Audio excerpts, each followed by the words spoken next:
Welcome back to another video as we work our way through op amps. In this video we're going to look at just a few more op amps that are worth considering. So we know from previous courses, probably our most popular op amp, which is the summing amplifier. And the summing amplifier works by having this negative feedback that we talked about in the previous videos. And then you can have multiple sources, in this case they're voltage sources, and then multiple resistors. And what you set up is an output voltage that looks something like this, where we can generalize this as if we had many different input voltages, VA, B, C, D, and E. And let's say that the resistances associated with each of those will be RA through RE. Now, if they're all equal, we can say that we have this value alpha, which is going to be equal to RF divided by one of those input voltages, but they're all going to be the same.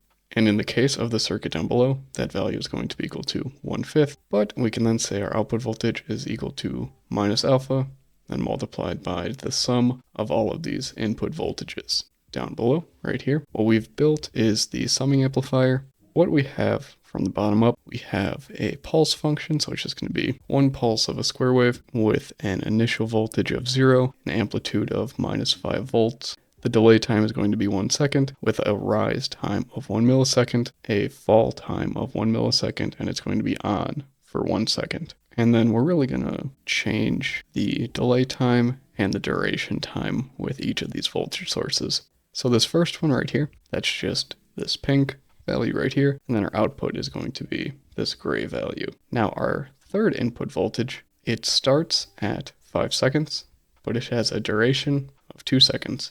So that's this red waveform here. So the sequence that develops is red turns on, blue turns on, green turns on, and then they all turn off. So it's in a staggered sequence. So what we see here is the output of that also being staggered, and you can see that you have 1 volt increments.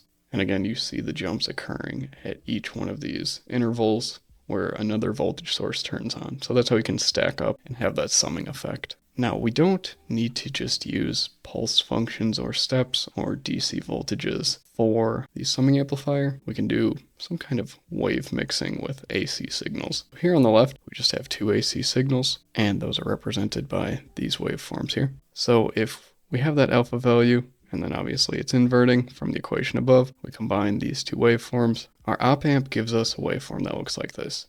But as we proceed into another course that's going to be signal and system analysis, we will get to a point where we can break down a signal that looks something like this, so we could electrically represent that by something like this. Now, many of the op amps that we pretty much use have been covered in previous courses. Now, the first circuit we're going to look at is the voltage follower. We might have seen this before. Looks kind of weird, because if you do the analysis, you just get that the output voltage is equal to V1. Why even have this? Now, let's say our input voltage is coming from something, call it a car battery. All right, so that could be a 12 volt signal. We wouldn't really expect a negative voltage.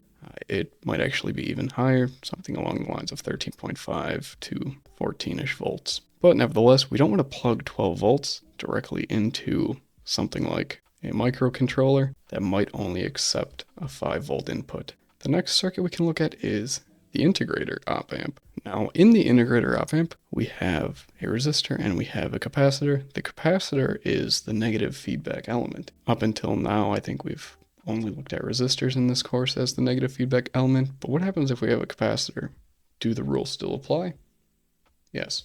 So we're going to say that the input terminals of the op amp are the same voltage, and in this case, because we have V plus grounded, we're going to say that V minus is also equal to 0.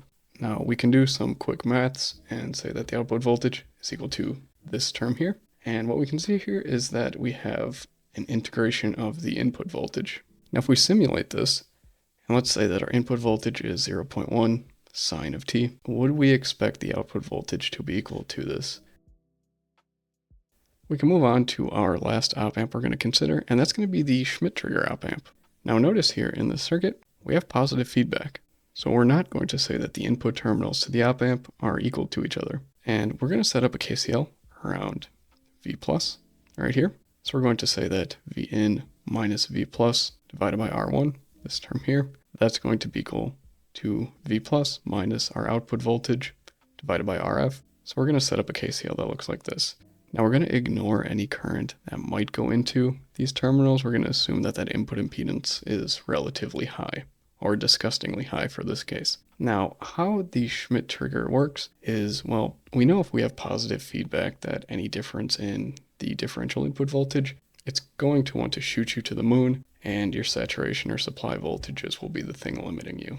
So we're going to swap out our output voltage for that saturation voltage, and in this case it's going to be Vs plus. So we can say that the input terminal, V plus, is equal to this term here. Now we know to get the output voltage to Vs minus, or shoot the other way, we need to kind of flip that differential input voltage to get it negative, such that V plus is less than V minus. And we can choose kind of a point at 0 volts here for when we would expect that flip to potentially occur. So if we set up the equation above and set it less than 0 volts, as we did here, what we get is that the input voltage must be less than minus Vs plus, and then we have R1 divided by that feedback resistor RF. So if we have that condition, our output voltage now wants to tend toward Vs minus, and we would have that positive feedback that again shoots you to the moon. And now what we get is that V plus is equal to this term here. Notice that we have Vs minus here. But if we want to flip back and say that we get that differential input voltage flipped from what we just flipped it to, we say that V plus is greater than 0. That's a good starting place to pick. And what that gets us is that the input voltage is greater than minus Vs minus, and then we have R1 divided by RF. So that's our term to flip back. Now, if you notice, in these conditions, these are not the same. There isn't some crucial point at which you get that flip. Now this is what we're going to call our hysteresis. We have two conditions now, and you can think of it kind of as a lag between the input or output of a system, and that's going to happen from the change in direction, or in our case, the change in polarity of that differential input voltage. So if we look here on the left, we're going to look at V in and V output, or the output voltage, and let's say we start in a state where we are flipped in the negative direction. Now there's two functions that are plotted here. Now to choose what function you follow, you need to consider what direction you're going. So if we start in a state where Vn is quite negative and we are increasing it, well, then we follow this blue curve here. And we know we're not going to flip that output voltage until we meet the condition that the input voltage is greater than minus Vs minus R1 divided by RF.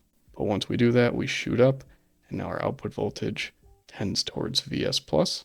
But if we want to go the other way, now we're going right to left, we have to get the input voltage to this value here to flip the output voltage to go to Vs minus. Hopefully this isn't too confusing. I think it's the first time we've actually talked about hysteresis, but we'll talk about it more in the following videos and courses. Now you may ask, why do we even care about hysteresis? Well, let's say the input was tied to some unstable source, something that flutters between values pretty quickly. Well, we probably want the output of our source to have some stability, so this hysteresis kind of keeps that fluttering in check so that it doesn't affect the output voltage. Really, it would take a forced implemented signal that you want to send to it to flip that output voltage. Now, as we get more into op amps, we're going to look at the frequency response of an op amp. We looked at the frequency response of circuits in the last course, and the frequency response will then lead us into some of the limitations of op amps that we also have to consider. Thank you for watching. If you learned anything, please like, comment, subscribe. We'll see you in the next video.